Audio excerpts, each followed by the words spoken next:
the more they're able to engage with other textures like throughout their day, so getting them used to that kind of like slimy feel, the more they're going to be willing to like use soap later on, because they're having lots of different opportunities to learn about like textures and how to like not be overwhelmed by it.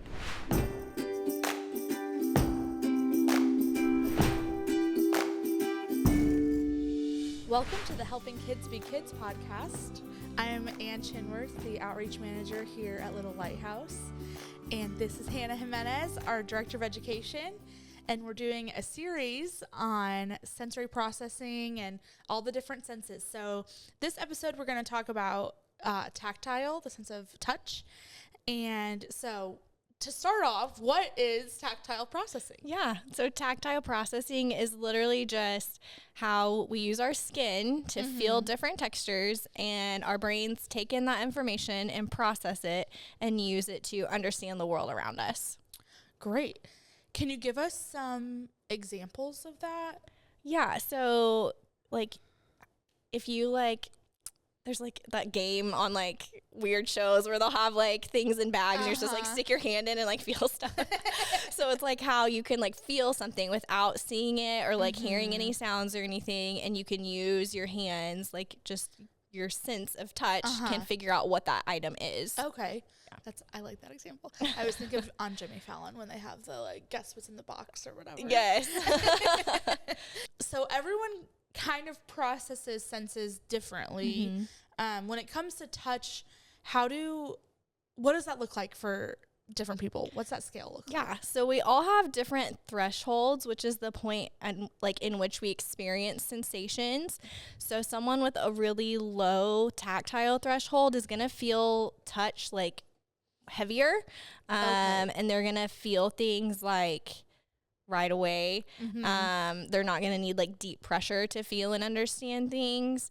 So people who have that low threshold are going to be known more as like a tactile avoider. Okay. And so that's going to look like kids who like don't want to touch stuff. So they like don't want to touch grass. They definitely don't want to do like slime and shaving cream and all the like messy play and stuff, because it's just too much. It's overwhelming for them.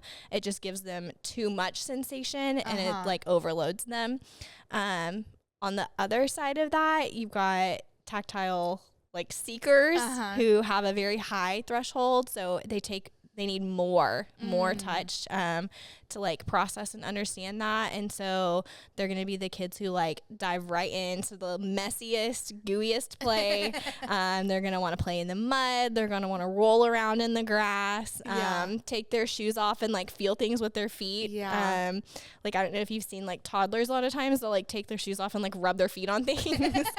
And they're little like tactile seekers. Yeah, because they're just feeling everything and they want just more touch.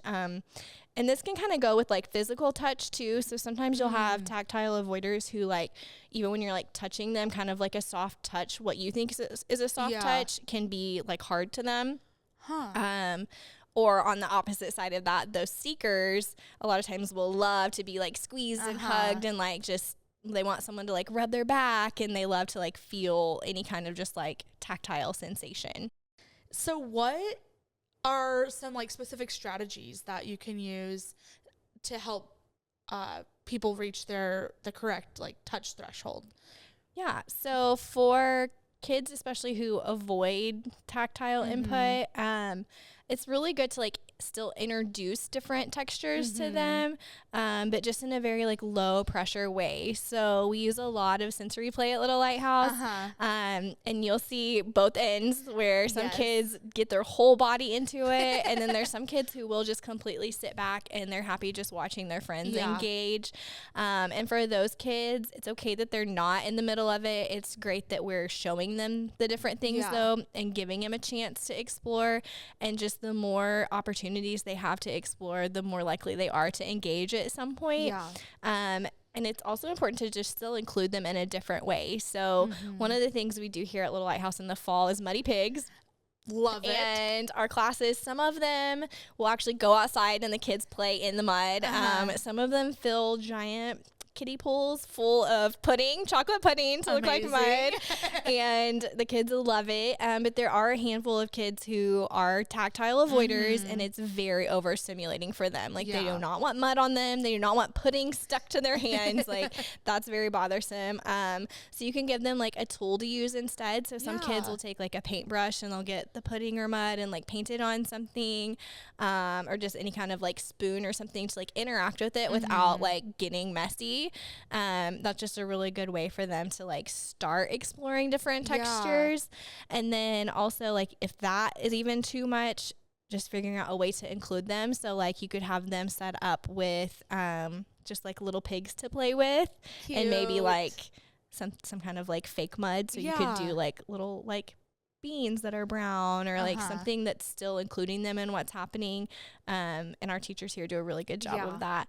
And then for your seekers, just giving them lots of opportunities for tactile exploration. We use lots of sensory tubs at Little Lighthouse. Woohoo. This one, it has like beans and stuff in it, but it also has, you want to open one of these? Some kinetic sand. These little kinetic sand castles are so cute. Woohoo. I love kinetic sand. Yeah, so kinetic sand, it's sand, but it stays together until you start like squishing it.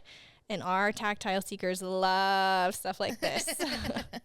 So they can just squish it and feel it all in their fingers. And some of them will stick their feet in it and feel it with their toes. And they love it. And that gives them lots of input. It helps their bodies feel regulated. And then they're ready to participate and engage. And I love it because it's not like sticky. It's just like kind of dry, but somehow perfectly stays like. I know.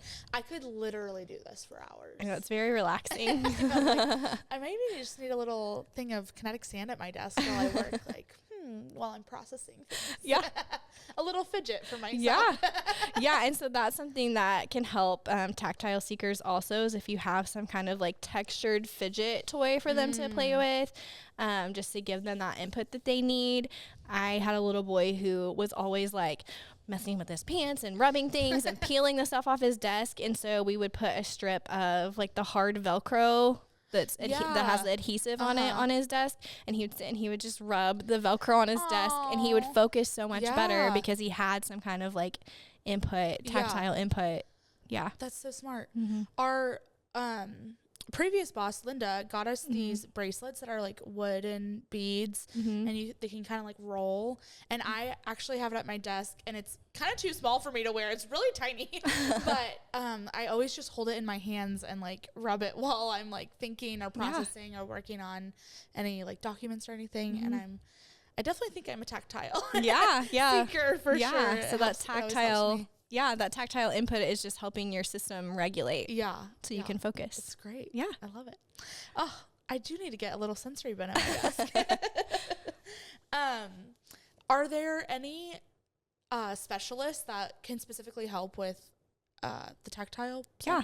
So that's where our occupational therapists come into play. We love our OTs. I know our OTs. They know everything about sensory processing. They're so knowledgeable. And occupational therapy is going to help with either side of that. So they'll actually do this thing called a sensory diet. Okay. Where it's a certain protocol. So you definitely want to like go to a professional to like come up with a sensory diet for your child. But it's where they'll incorporate different things that their bodies need. So it's like in the morning, your routine is that you wake up and you maybe like use like a sensory brush and like brush it on their hands and arms to give them lots of tactile input. You have them like play with certain things and just doing certain things that are going to get that input into their bodies first thing in the morning when they wake up, or at like certain times throughout the day to help them stay regulated throughout the day, rather than just like getting started in your day and then like, oh no, I need, and little kids especially can't express like, I need tactile input. So working with an OT and figuring out a sensory diet can be really beneficial. So it's not food. It's literally just different tools that they can use in the morning or throughout the day even to regulate their bodies. That's so cool. Yeah. I love that. Well, I'm so happy that I learned how much tactile input I need. I don't think I realized until I was talking about it. Do you have anything else you would like to add? Or I don't think so. I think just, always have lots of stuff available for kids to explore and be hands-on. And we learn really well through play and through engaging with, our tactile sense. Yeah. So, yeah. I just thought of one thing that our teachers and therapists use with our students who are avoiders is they introduce things in really small increments. So I know a lot of our students struggle with like washing their hands at the beginning of the year.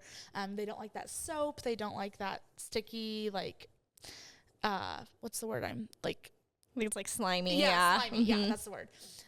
Sticky, slimy feeling. And so they start with just using like a washcloth or like hand moist towelette or whatever. Yeah. And then they might just start with putting like soap on one finger. And then they might immediately just like wipe it off, but like have them try it just on one finger and slowly introducing those new things. So it's not that if they're avoidant, they can never start exploring those things. But I love the idea of having tools for them, like paintbrushes and things to start exploring it and then getting slowly introduced to more and more sensory touch. Yeah, and with things like hand washing, that can be overwhelming because of the soap. So you can try like different kinds of soap, like foaming soap isn't always as overwhelming.